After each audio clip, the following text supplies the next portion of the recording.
What's up guys, Saf here on Super Saf TV, and in this video we're going to be taking a look at my personal top 5 favorite smartphones of 2018. It's been an absolutely awesome year for smartphones. There's been so many great smartphones, so it's been even more difficult to put this list together. A few disclaimers before we start. This is my personal top 5 list. It may be different to your top 5. That's absolutely fine. We can still be friends. Drop your favorites in the comments below. Also, this list is in no particular order. I'm just giving you my top 5 favorites, and I'll be revealing my overall favorites in an upcoming collaboration video, Super Saf style. If you want to see that first with all of my friends, then make sure you have subscribed and hit that bell icon so you don't miss the notification. This video is sponsored by Skillshare. The first 500 people to sign up with the link in the description will get 2 months for free. Right, so now let's make a start, shall we? The first smartphone on my list, once again in no particular order, is the OnePlus 6T.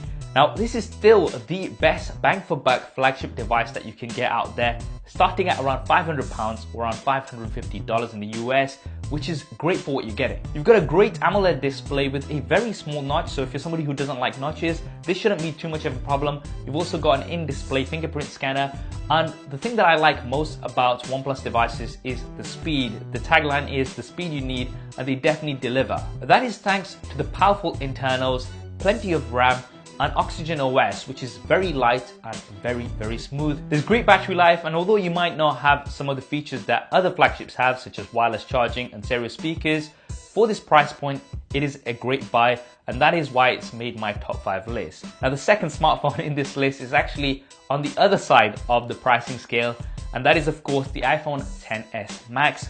Also the iPhone XS, which is very similar. And if you are in the Apple ecosystem, the iPhone XS Max is the best smartphone you can buy right now. It's got an amazing display, and one of the areas where I think Apple have really improved is on the cameras. You've got great cameras this year. Smart HDR does wonders, both from the front and rear facing cameras. And when it comes to video recording, I would go as far as saying that the iPhone XS and XS Max have the best video recording on any smartphone right now. Dynamic range is so good. In addition to that, you do have the Apple A12 Bionic chip, and because of the optimizations with iOS, the iPhone XS and XS Max are some of the fastest devices out there.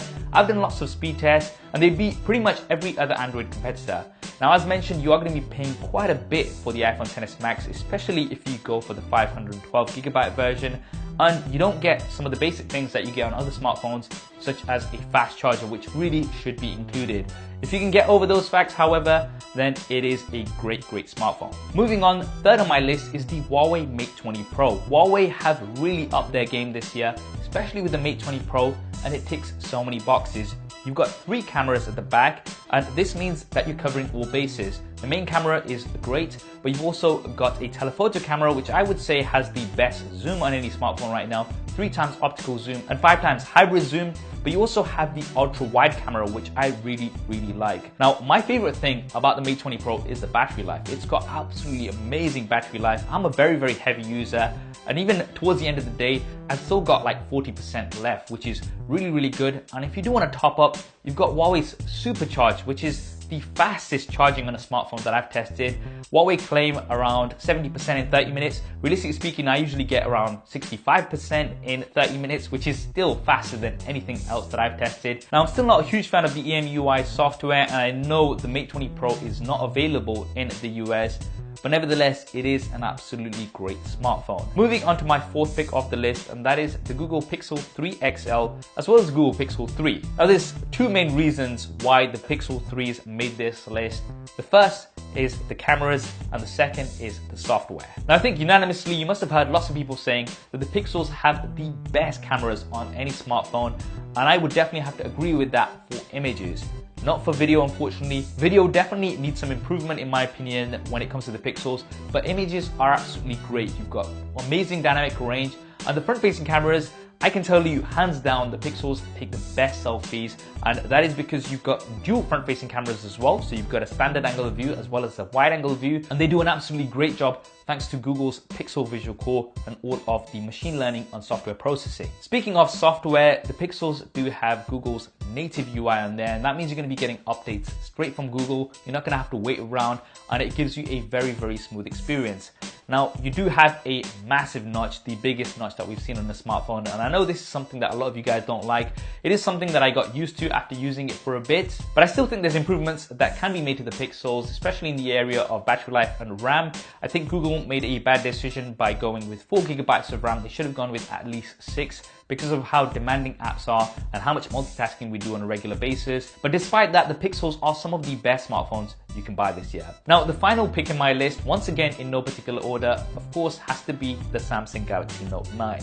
Now, this for me is one of those devices that is a great all-rounder. It might not do everything perfectly, but it does everything very, very well. It's the only device in this list that doesn't have a notch and has a 3.5mm jack, something that we don't see much of these days. But in addition to that, you have what I would call the best display on a smartphone right now. You've still got expandable storage. You've got the S Pen, which you don't have on any other device, and it does open up lots of possibilities. You've got an amazing design and build, personally my favorite because of those curved edges, something that lots of other manufacturers are now starting to copy. Samsung has been doing it for quite some time now. And you have really good cameras overall, although I would say that the cameras on the Note 9 are not as good as something like the iPhone XS Max and the Google Pixel 3 XL. So those are my top 5 picks, but we do have to give some honorable mentions.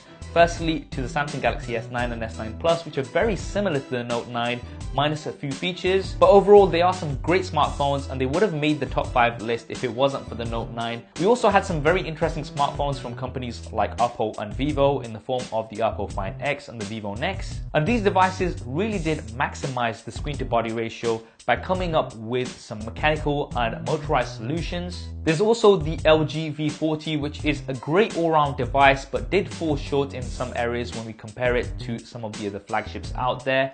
And finally, we also had some great gaming smartphones such as the ROG phone and the Razer Phone 2, which really target that gaming audience. That's what I think anyway. What are your favorite smartphones of 2018? Definitely drop those in the comments below. As mentioned, I will be revealing my overall favorite smartphone of 2018 in my upcoming Super SAF style end of year collaboration video, which will be coming very, very soon.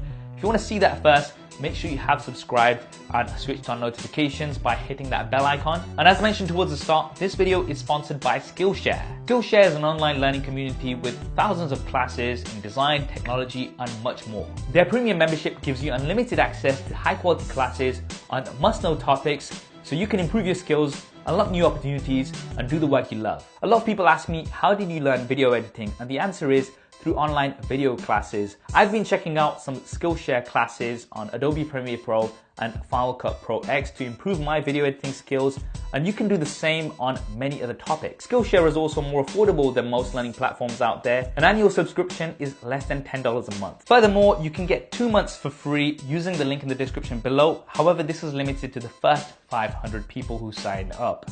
I hope you enjoyed this video and found it useful. If you did, then do hit that thumbs up button for me.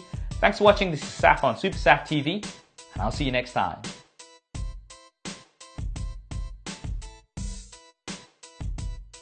Also, this list is in no particular order.